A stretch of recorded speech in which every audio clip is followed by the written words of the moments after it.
Hey guys, it's Warren and here's a great Halloween recipe for you, and it's my really spooky chocolate brownie graveyard. Wahahaha!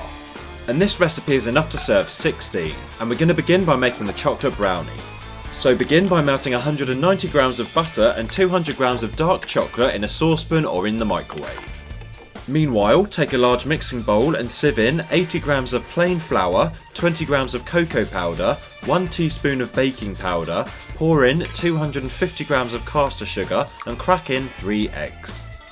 When the chocolate and butter have melted together and it's lovely and smooth, remove from the heat and pour it into the mixing bowl with the other ingredients. Then, using either an electric hand whisk, a food mixer or a wooden spoon, mix all of the ingredients together until nice and smooth. Now take an oven dish lined with some greaseproof or parchment paper and pour the brownie mixture in.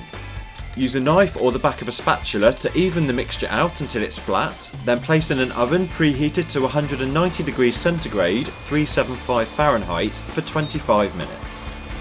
After the baking time, remove from the oven, check it's cooked in the middle, then turn out onto a wire rack to cool thoroughly. And in the meantime, we can make our meringue, which is what we're going to use to make our ghosts and pumpkins. And a 1 egg meringue is the perfect amount for this recipe. So separate the white from the yolk of 1 egg and place into a mixing bowl. Then, using either an electric hand whisk or a food mixer, whisk the egg white until light and fluffy. Then continue whisking and slowly add 50 grams of caster sugar. And when the meringue mixture is nice and glossy, can hold its shape and form stiff peaks, it's then ready to pipe.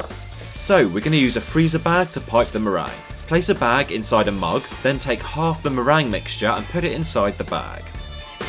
Take the bag from the mug and snip off a small corner of the bag. Then, on a baking tray lined with some greaseproof or parchment paper, pipe out some ghost shapes, being sure to do a few extra just in case. Then, for the remaining half of the meringue, mix in some orange food colouring and place it into a separate clean freezer bag. Again, make a small cut in the bag and pipe out some pumpkin shapes onto the baking tray. Now place your ghost and pumpkin meringues into an oven preheated to 130 degrees centigrade, 265 Fahrenheit for 30 minutes. And after the cooking time, remove from the oven, set aside and leave to cool. Now, once the brownie's cooled down, use a knife to cut the edges off so it's nice and square, being sure to save some of the edge pieces for later. And now we're going to make the icing. In a saucepan or the microwave, melt 25 grams of butter and then sieve in 2 tablespoons of cocoa powder. Mix until smooth and then add 75 grams of icing sugar. Stir the mixture whilst gradually adding some milk until the icing is lovely and smooth and thick. And I find 15 millilitres of milk is just the right amount.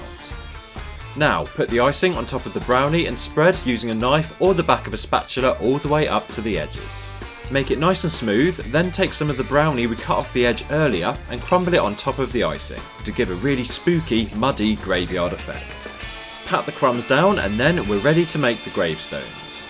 Take 4 biscuits that are in the shape of a headstone, and here I used nice biscuits, and spread over some melted dark chocolate. Do this with all the biscuits, place on some greaseproof paper and leave to set in the fridge, then cover the back of the biscuits and leave to set again.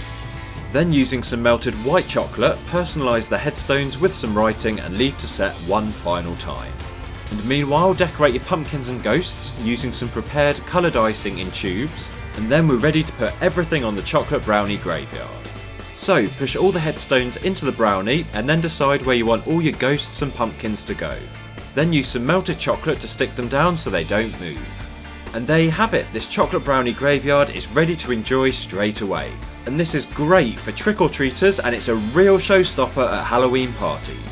And if you loved the look of this recipe, give this video a thumbs up, subscribe if you're not a regular viewer, and be sure to check out more of my recipes by clicking on one of the videos on the screen.